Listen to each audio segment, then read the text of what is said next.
ini ya, saya akan berbicara tentang pola hidup gereja. Pola hidup gereja, saudara ya. Nah,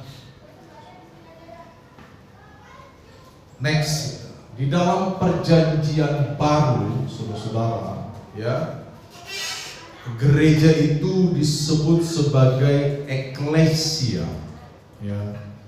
Eklesia di dalam istilah yang diserap oleh Alkitab, karena istilah eklesia ini tadinya bukan istilah Alkitab, ya, ini adalah istilah di dalam pemerintahan, ya, tetapi istilah ini diserap oleh Alkitab. Dan ketika istilah eklesia ini diserap oleh Alkitab, saudara, ya, eklesia ini berasal dari dua kata bahasa Yunani, ek dan kaleo. Ya, ek itu artinya keluar, kaleo itu dipanggil atau memanggil. Kalau dari sisi Tuhan berarti Tuhan memanggil supaya kita keluar dari mana? Dari kegelapan yang menuju terangnya yang ajaib. Jadi ketika istilah ini diserap oleh perjanjian baru, maka makna eklesia ya adalah orang yang tadinya hidup dalam dosa dipanggil keluar dari dosa itu. Tujuannya apa? Supaya bisa hidup di dalam terang Allah. Ya. Seorang bisa membacakan 1 Petrus pasal 2 ayat 9. Kita bisa melihat di sini. Silakan. 1 Petrus pasal 2 ayat 9. Silakan dibacakan.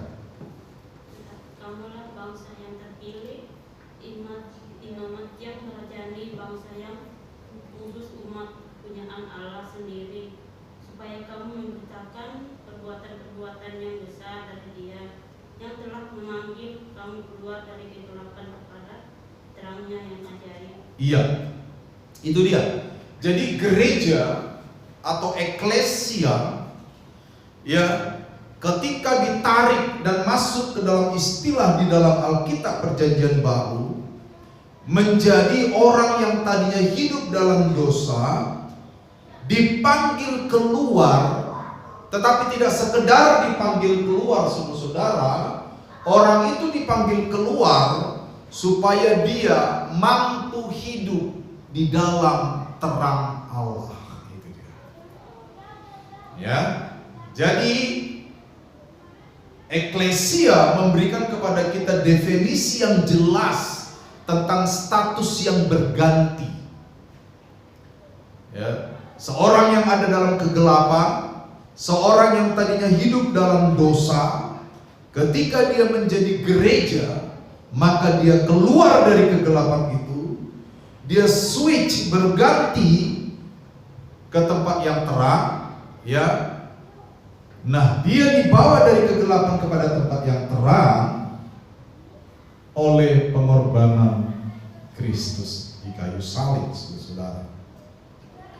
Sehingga secara sederhana, gereja adalah persekutuan orang-orang yang sudah percaya kepada Yesus sebagai Tuhan dan Juru Selamat pribadi. Jadi itu sebabnya dulu ada lagu sekolah minggu, gereja bukanlah gedungnya, bukan pula menaranya, bukalah pintunya, lihat di dalamnya, gereja itulah orangnya. Jadi gereja ini merujuk kepada orang. Sehingga kalau ditanya apakah gereja bisa berkembang tanpa bangunan? Bisa.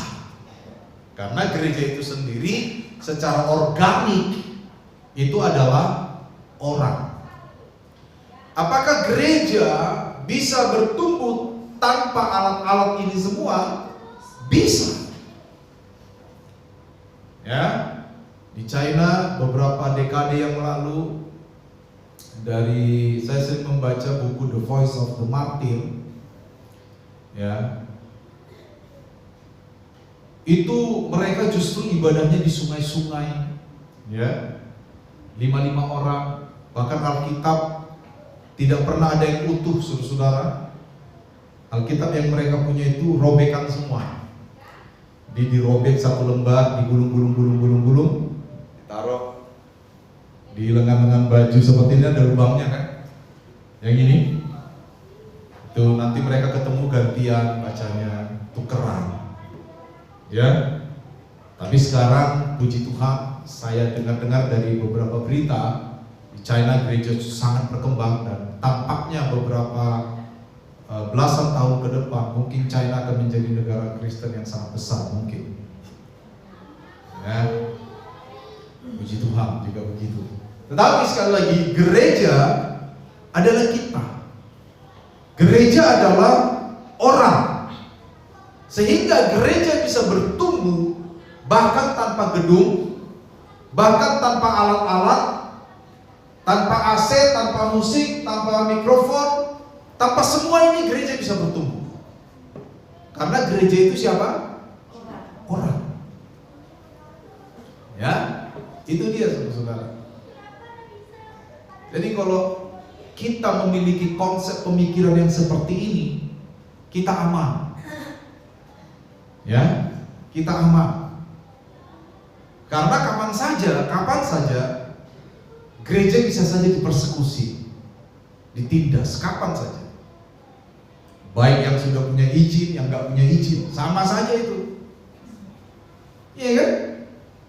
Kita bisa menyaksikan di beberapa tempat di kota-kota besar, bahkan gereja yang sudah punya izin puluhan tahun saja bisa dipersekusi, dibakar, dihancurkan. Iya kan? Tetapi apakah gereja mati? Tidak, karena gereja adalah orangnya. Puji Tuhan kita diberkati dengan gedung. Puji Tuhan kita diberkati dengan alat-alat yang baik, sehingga ketika kita beribadah, ini adalah penunjang. Ya, ini adalah penunjang yang bisa kita pakai. Tetapi kita harus punya ide yang sama, bahwa sebenarnya gereja merujuk kepada manusianya. Sehingga suatu hari nanti, walaupun bukan itu yang kita inginkan, apabila gereja tidak boleh lagi berdiri seperti ini, maka gereja tidak pernah mati, saudara. Amin. Amin. Seharusnya kita bersyukur bahwa kita masih bisa ibadah seperti ini, ya. Jadi harusnya kita memanfaatkan setiap momen di mana kita beribadah dengan setia, sungguh-sungguh, ya. Nah, ini penjelasan singkat tentang gereja. Next, ketika kita berbicara tentang pola hidup gereja, next, ya, pola hidup gereja harus sesuai dengan pola hidup Tuhan Yesus Kristus. Itu aja dulu bro, terus buka lagi. Pola hidup gereja itu harus sesuai dengan pola hidup Tuhan Yesus Kristus. Kenapa? Karena kehadiran gereja adalah kelanjutan dari kehadiran Yesus Kristus di bumi. Gereja lahir setelah Yesus Kristus naik ke sorga. Kenapa gereja lahir? Gereja lahir sebagai kelanjutan, sebagai kontinuitas dari kehadiran Yesus. Jadi gaya hidup gereja, pola hidup gereja itu harus sama dengan pola hidup Kristus, karena dia adalah perpanjangan kehadiran Kristus di muka bumi ini. Ya. Jadi gereja yang pemberitaannya tidak berpusat kepada Kristus, maka itu yang disebut gereja palsu. Ya, gereja palsu. Apakah ada gereja itu? Ada. Banyak. Ya, di beberapa negara yang sangat sulit pertumbuhan orang Kristen, apakah ada gereja? Ada. Tapi khotbah-khotbahnya nggak boleh dirancang sendiri oleh pendetanya. Khotbahnya datang dari penguasa. Harus itu yang dikhotbahkan. Saudara pasti tahu isi kalau khotbah dari penguasa. Bukan tentang Yesus. Jadi kita sebagai gereja, gaya hidup kita harus melanjutkan gaya hidup Kristus. Pola hidup kita harus melanjutkan pola hidup Kristus. Baru kita gereja yang asli.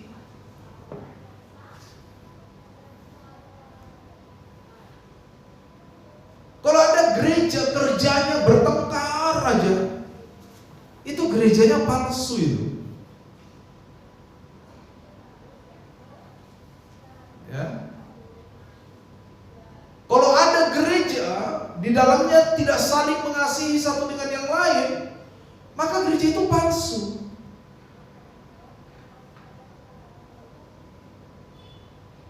Ya.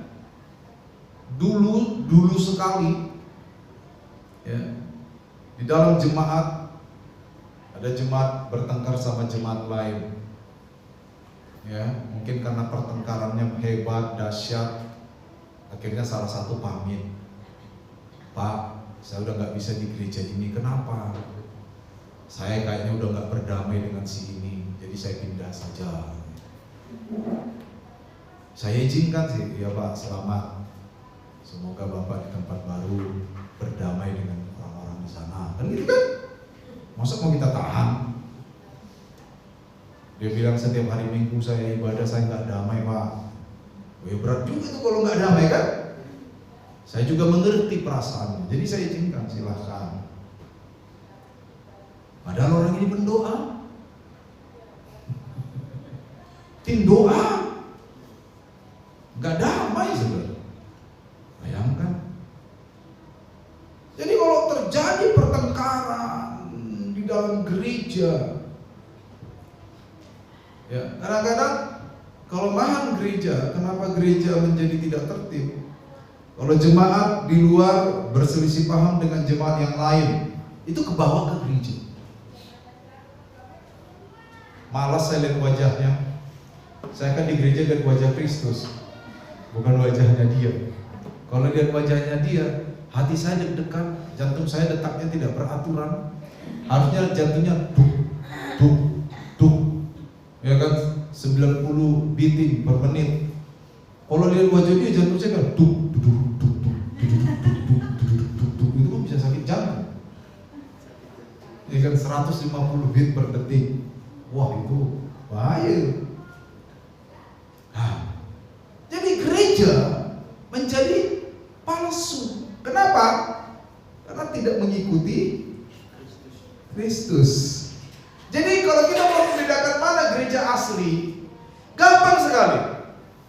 Bukan soal jumlah, bukan soal fasilitas, bukan. Gereja asli itu tidak bicara jumlah orang, tidak bicara fasilitas, tidak bicara itu. Gereja asli bicara tentang apakah gereja dalam hal ini jemaat dan pendetanya mengikuti kehidupan Kristus atau tidak. Makanya pernah saya bilang, kalau kalian di luar berkelahi, saya nggak ngakuin saudara jemaat ya.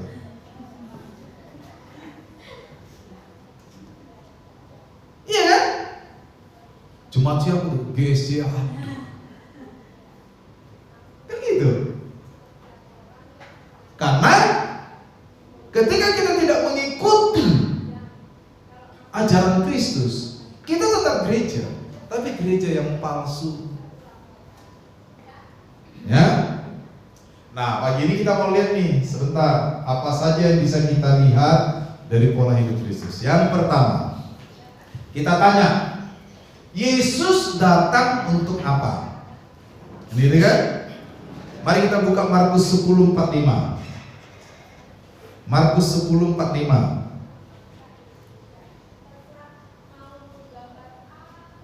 Ada yang bisa baca? Karena anak manusia juga datang bukan untuk dilayani, melainkan untuk melayani dan untuk memberikan nyawanya menjadi tebusan bagi banyak orang. Jadi kalau ditanya Yesus datang untuk apa? Untuk melayani. Lalu di dalam pelayanan itu dia bahkan sampai memberikan nyawanya menjadi tebusan bagi banyak orang. Ini bicara berkorban, ini bicara pengorbanan untuk memberikan keselamatan. Sehingga kalau Yesus datang untuk melayani, maka gereja harusnya datang dengan alasan yang sama, yaitu untuk melayani. Ya, untuk melayani.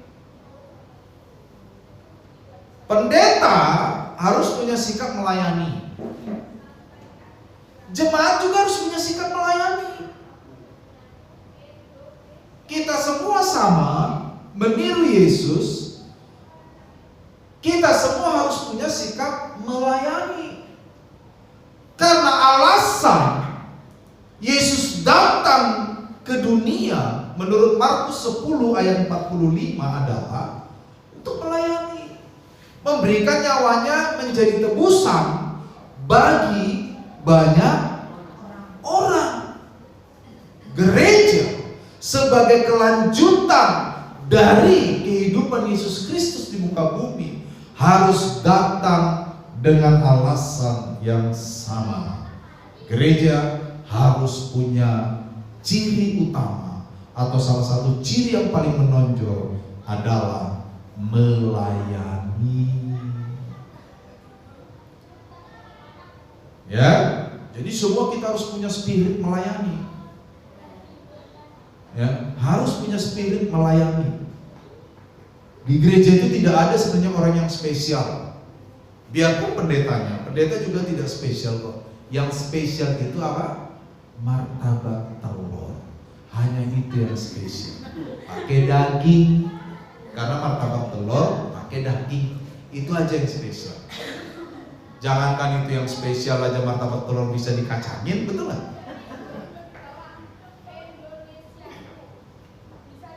Iya kan? Kita nggak ada yang spesial ketika berbicara tentang status di dalam gereja. Sama-sama pelayan kita. Jadi miliki spirit pelayan. Miliki spirit pelayan. Di gereja itu tidak ada bos sebenarnya. Biarpun kita bicara pendeta, pendeta itu bukan bos. Ya. Kita semua harus punya spirit melayani satu dengan yang lain. Nah kalau begitu, nah ini baru gereja asli. Saudara tahu bahwa orang yang melayani itu namanya apa? Pelayan. Iya kan? Kalau pelayan itu simbolnya apa? Simbolnya yang biasa dipakai pelayan apa di restoran waiter itu simbolnya apa? Pakai celemek. Iya kan? Siap kotor kan? Betul?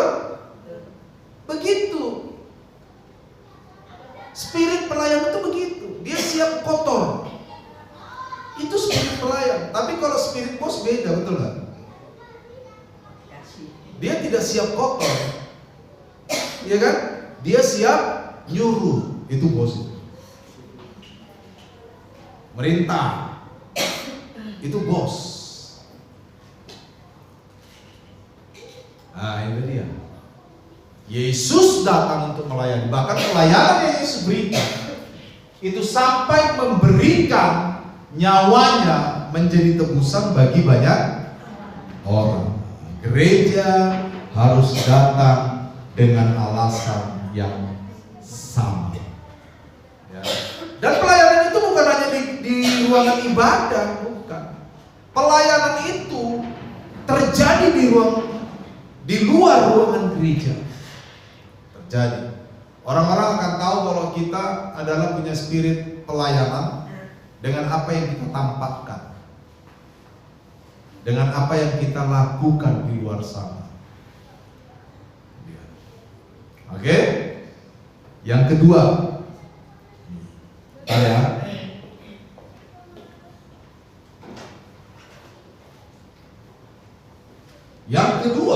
saudara, ya, Yesus melakukan apa?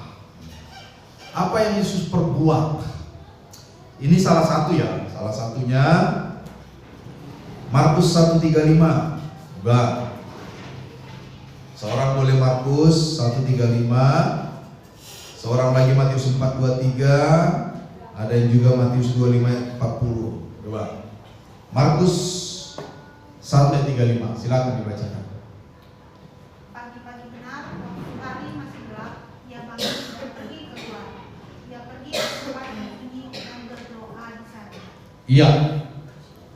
Yang pertama, Yesus berdoa. Makanya gereja harus berdoa. Jadi gereja yang tidak berdoa itu palsu. Betul? Gereja yang tidak berdoa adalah gereja yang palsu, bukan gereja yang asli. Baik secara organik, kita sebagai orang, maupun sebagai organisasi. Ya, itu sebabnya di gereja kita setiap Jumat sore ada acara doa. Karena gereja secara organisasi, ini kan namanya organisasi ya, harus berdoa. Gereja secara organik siapa? Saya. Gereja secara organik saudara. Kita secara individual harus berdoa. Jadi kalau gereja tidak berdoa, saudara tidak berdoa, tidak punya waktu untuk berdoa, ya kita palsu. Betul saudara? Coba lihat kiri kanan, siapa kira-kira yang palsu?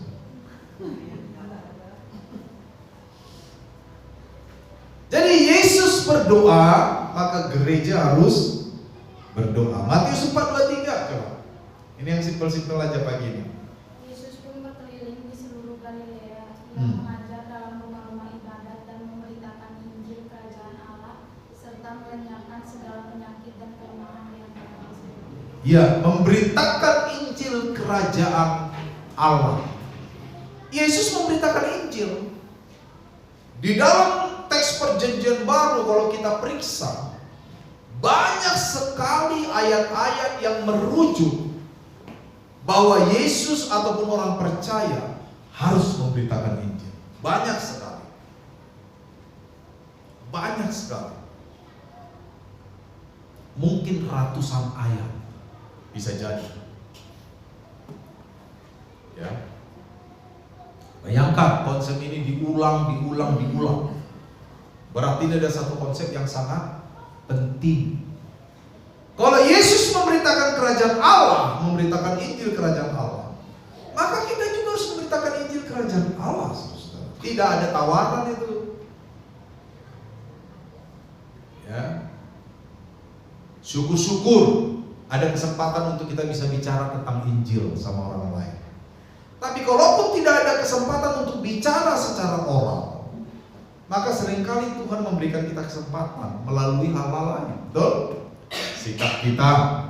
Sikap kita saja pun itu sudah bisa menjadi berita Injil.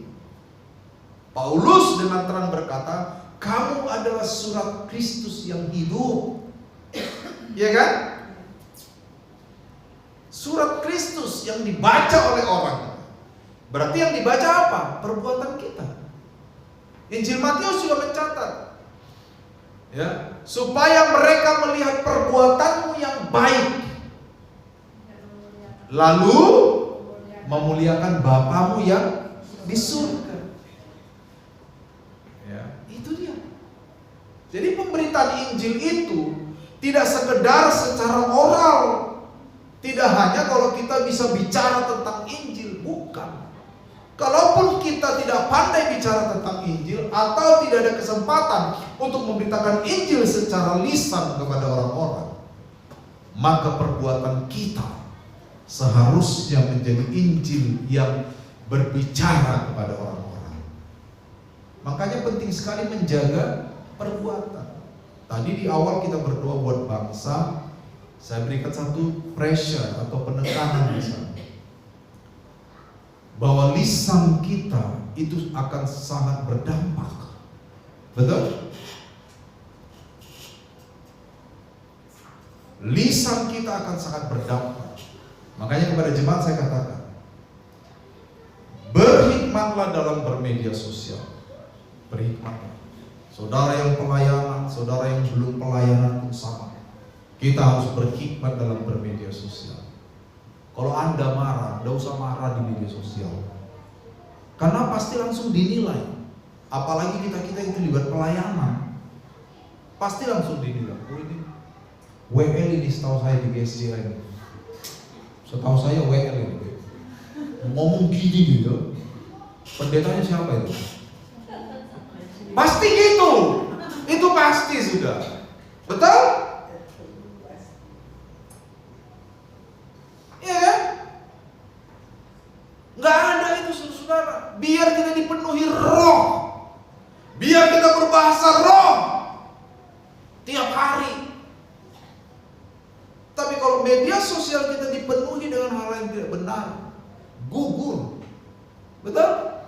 Gugur.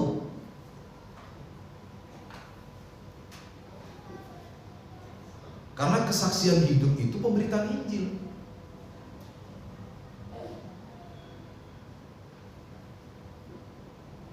Orang kalau dia ngomong A, sementara yang dia lakukan B, maka selamanya kadang orang nggak percaya sama dia, betul? Walaupun ada juga orang yang legowo, mungkin dia akan berubah, betul? Setiap orang bisa berubah. Itu sebabnya kita berdoa buat perubahan orang-orang, kan gitu kan? Jadi apa yang kita lakukan itu adalah pemberitaan Injil. Tapi kalau kita melakukan sesuatu yang bertentangan dengan Injil itu sendiri, maka tidak lagi menjadi pemberitaan Injil, tapi sesuatu yang merusak Injil. Matius 25 ayat 40 coba. Seorang boleh bacakan Matius 25 40. Dan raja itu akan menjawab mereka, aku berkata kepadamu, sesungguhnya segala sesuatu yang kamu lakukan untuk salah seorang dari saudaraku yang paling hina ini, kamu telah melakukannya untuk aku. Nah, kepedulian ini yang sekarang absen, betul nggak? Nggak peduli.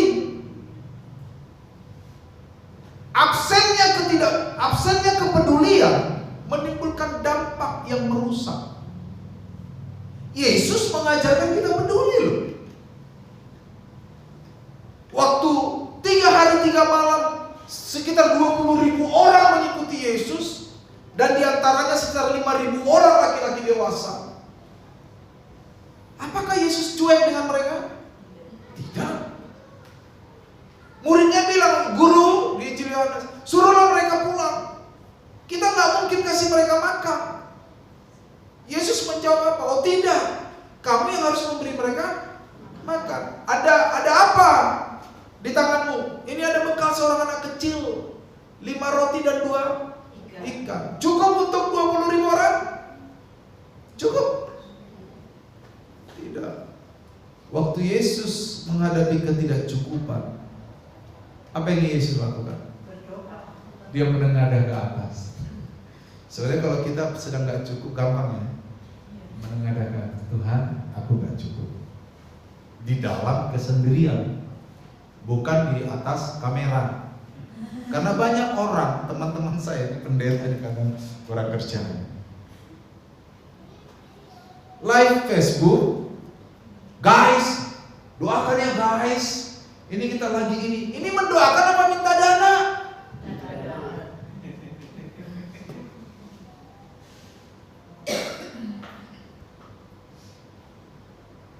Ya. Jadi kalau kita kekurangan, ada apa yang di tangan kita tidak cukup, kita contoh Yesus. Pertama-tama, ini terlepas terbatas karena Yesus melakukan mujizat ya. Kita tidak mungkin nanti saudara mau makan cuma ada sapi ikan teri. Lalu saudara angkat. Tuhan gak cukup, tiba-tiba jadi 12 bakul ikan teri. Bukan itu maksudnya. Maksudnya adalah Yesus tetap meminta berkat dari Tuhan. Nah pada saat itu, karena jiwa-jiwa sudah kelaparan, Tuhan harus menjawab pada saat itu, betul gak? Masa Tuhan bilang sebulan lagi ya? Iya. Jadi semua yang dilakukan Yesus itu, walaupun itu mukjizat, tapi tetap masuk akal prosesnya. Dia kasih mereka makan. Bahkan firman Allah mencatat lebihnya 12 bakul. Di peristiwa lain juga begitu. 4.000 orang kan dikasih makan juga. Bayangkan. Jadi Yesus peduli. Apa saja yang kamu lakukan untuk salah seorang saudaraku yang paling hina ini, kamu melakukannya untuk aku, kata Yesus itu. Dan dampaknya serem.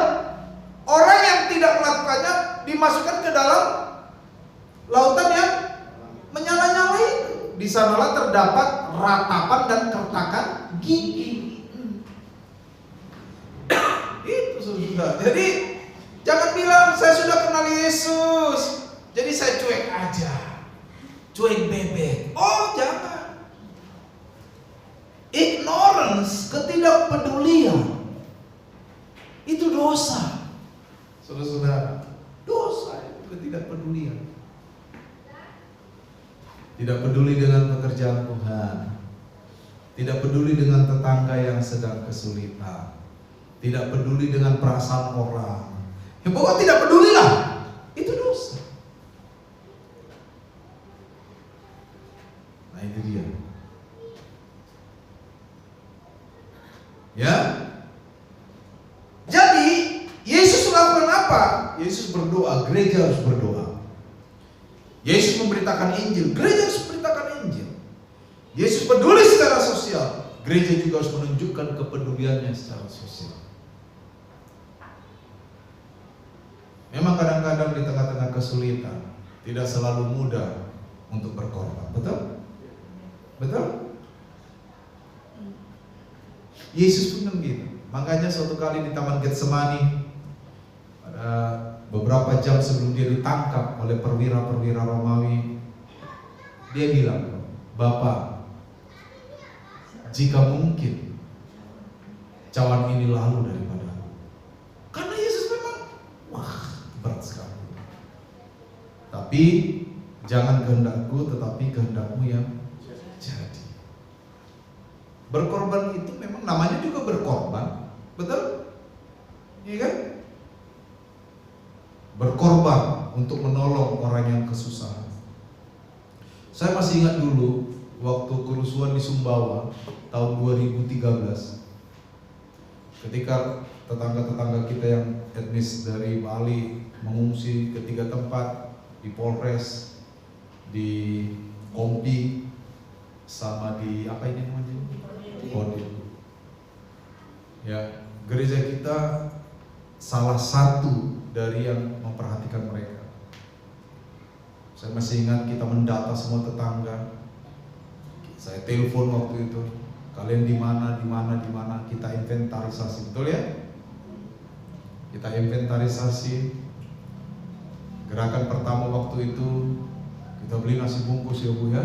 Berapa itu sampai mobil yang kita kendarai masuk parit karena banjir kan. Di Kodim itu kan banyak parit-parit besar, betul? Karena digenangi air, saya nggak lihat. Gunung berapa? Telepon, di mana kalian? Apa yang kalian perlukan?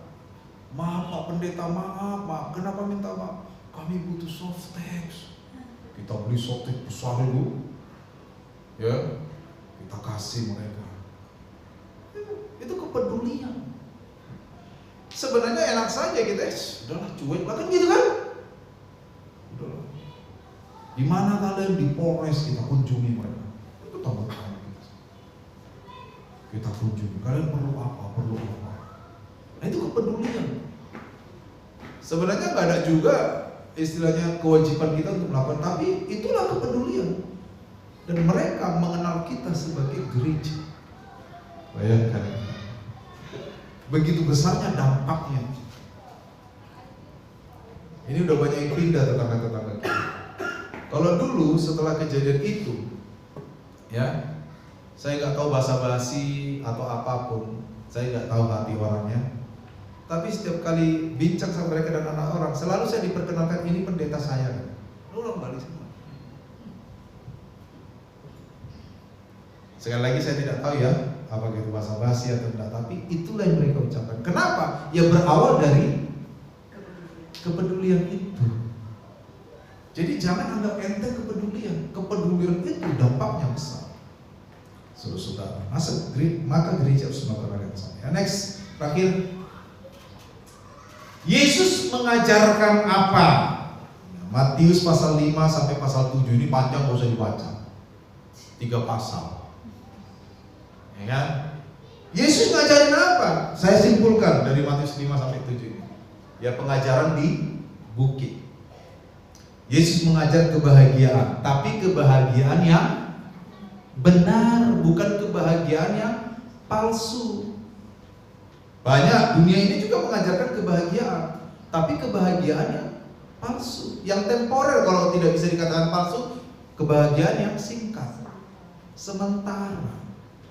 Tapi Yesus mengajarkan kebahagiaan yang benar. Kenapa begitu? Ya, bayangkan, berbahagialah mereka yang menderita karena namaku. Wah, siapa yang pengen menderita karena nama Yesus? Betul?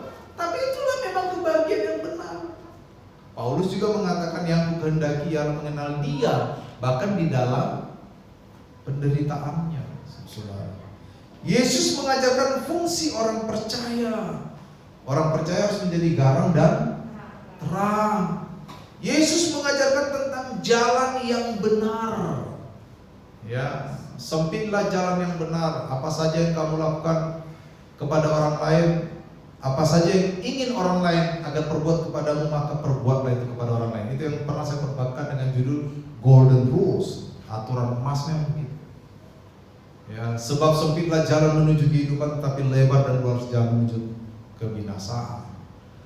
Yesus juga mengajarkan segala sesuatu yang kita perlukan dalam hidup kita. Intinya, Yesus hanya mengajarkan tentang kebenaran, kebenaran, dan kebenaran. Di luar kebenaran, Yesus tidak kompromi. Makanya satu kali dia bilang, jika ya katakan ya, jika tidak katakan tidak. Lebih dari itu berasal dari si jahat. Maka gereja juga harus berani mengajarkan kebenaran. Ya. Kalau kebenaran itu membuat Anda sakit hati, sakit hatilah 2 jam. Setelah itu tidak. Kan gitu kan? Supaya pengajaran itu berfungsi loh. Ada orang, kenapa lu gak sakit hati saya sama gereja? Pendetanya cuma menyinggung terus. Nyinggung apa? Nyinggung. Males saya ke gereja. Gak ada enak-enaknya saya lihat. Loh ada itu. Dia ngomong males itu, ternyata udah 21 tahun yang lalu. Jadi udah 21 tahun dia gak ke gereja. Bayangkan. Hanya gara-gara sakit hati dengan khotbah pendeta. Loh, saya gak larang saudara sakit hati loh. Sakit hati berarti hati kita masih berfungsi, betul gak? Tapi sakit hatilah berapa lama? 2 jam. Setelah itu jangan. Pasti hidup kita enak. Saya kalau mau sakit hati sama orang tetap saya sakit hati, tapi 2 jam. Saya kasih waktu. Baru setelah itu enggak. Ngapain kita sakit hati seumur hidup, betul gak? Rugi lah kita.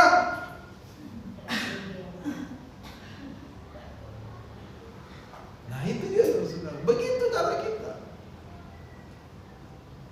Karena kalau memang khotbah atau pengajaran itu betul-betul menusuk, saudara baca. Sebab seperti pedang bermata dua. Dia menusuk sampai dapat memisahkan sumsum dan tulang. Bayangkan. Itu dikasih gambaran seperti itu. Berarti tajamnya minta ampun. Iya kan? Bisa memisahkan sumsum dan tulang. Tapi kan pilihan ada di tangan kita. Kalau kita dengar kebenaran kita sakit, berarti hati kita masih bekerja. Artinya hati kita masih bisa diubah, hati kita masih bisa dinasehati. Tapi kalau firman Tuhan menegur kita dengan dahsyat dan kita ya nggak ada sakit, hati-hati, udah kena serosis itu, pengerasan hati. Iya dong, seperti wax, tahu wax, lilin. Kalau dia lagi dibakar kan cair kan, coba matikan apinya, keras kan? Itulah gambaran bagaimana Firaun mengeraskan hatinya. Seperti wax itu. Jadi tidak ada lagi api yang berfungsi. Kalau di dalam Alkitab, kalau kita mau cocokologi sedikit, api itu kan selalu dihubungkan dengan pekerjaan Roh Kudus kan. Makanya lagu Pentakosta, api Roh Kudus ku punya, ku biarkan menyala. Supaya itu. Karena kalau padam mengeras, betul? Waxnya itu mengeras. Coba nanti bakar lilin. Sementara lilinnya hidup, lembek gak itu? Enak gak dipegang? Enak. Tapi coba padamkan. Datang 1 jam lagi pegang, keras gak? Nah itu dia saudara. Ya, jadi kalau kebenaran disampaikan kepada kita, terimalah itu sebagai kebenaran. Ya sakit memang sakit. Ya, sakit memang sakit. Tapi sakitlah 2 jam. Setelah itu jangan. Karena kalau kita terus menerus sakit hati dengan kebenaran, banyak kita ruginya. Bisa jadi kita seperti orang itu, 21 tahun gak ke gereja. Memang hemat sih. Karena bensin ke gereja kalikan 52 kali minggu kali 21. Hemat sih. Hatinya juga hemat, gak bertumbuh. Begitu aja. Jadi Yesus mengajarkan kebenaran, maka gereja juga harus berani mengajarkan kebenaran, apapun resikonya. Gak gampang loh jadi orang seperti saya. Ini saya bukan bilang, muji-muji diri, enggak. Gak gampang orang seperti ini menegur orang. Kalau kebetulan dia kaya, dia banyak nyumbang gereja, terus saya tegur. Oh, enggak gampang. Enggak gampang. Enggak gampang. Ya kan? Kalau dia misalnya nggak kaya, ini maaf ya, ini jangan misalnya miskin, pucet wajahnya, butek apa, ya kan? Masih lebih gampang kita negur lah. Kalau orang kaya dulu situ nyumbang banyak, habis itu ini terus berdosa kita tegur, ya kan?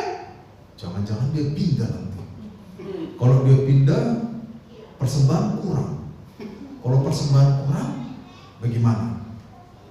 Oh, enggak gampang. Akhirnya pilihan hanya 2. Tetap berdiri pada kebenaran. Dosa adalah dosa, betul? Betul kan?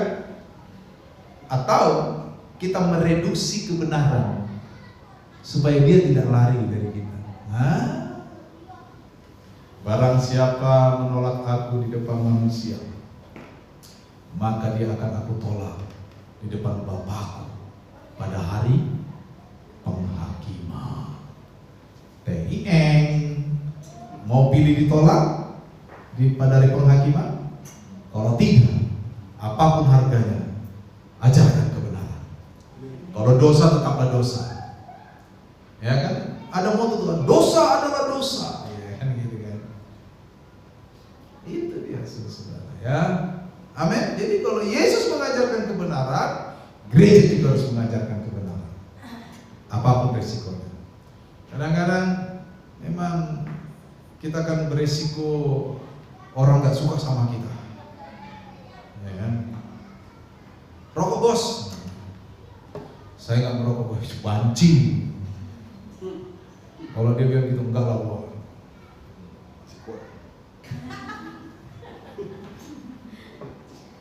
Jangan dimarahin dia, tapi dilawakin, kan gitu kan? Tapi kan kadang-kadang kita dibilang banci gak enak, betul? Itu resiko kita, karena kita tidak ingin seperti dia, ya kan? Film bagus nih bos, jarang nih ada bos. Oh tidak, saya diajari dulu, saya gini-gini jangan mau nonton. Halah, surga itu gak kemana bos, biasanya tobat. Jangan dijauhi teman, memang dijauhi teman, tapi itu adalah harga yang harus kita bayar. Betul? Ini bos nggak tahu nih korupsi nih, kita bagi aja, saling menjaga, maaf kalian saja. Sok suci lu, ya kan? Suciwati aja nggak suci bu. Memang harga-harga yang kita bayar itu begitu. Tapi ingat, selalu kita setia kepada kebenaran, maka Bapa yang di sorga atau Yesus akan mengakui kita di hadapan Bapanya pada hari penghakiman. Jadi pola hidup gereja adalah kelanjutan dari kehidupan Kristus. Apa yang dikerjakan Kristus itu harus dikerjakan oleh gereja. Kristus datang untuk melayani, gereja juga harus melayani. Kristus melakukan hal-hal yang luar biasa, berdoa, memberitakan Injil, peduli terhadap sesama, gereja juga harus melakukan itu. Ya, Yesus mengajarkan kebenaran, apapun harganya, dibenci oleh orang Farisi, dibenci orang Saduki, dianiaya tentara Romawi, bahkan mati di kayu salib, itu ditanggung oleh Yesus, tapi dia tetap mengajarkan kebenaran. Gereja harusnya juga tetap mengajarkan kebenaran. Tuhan memberkati.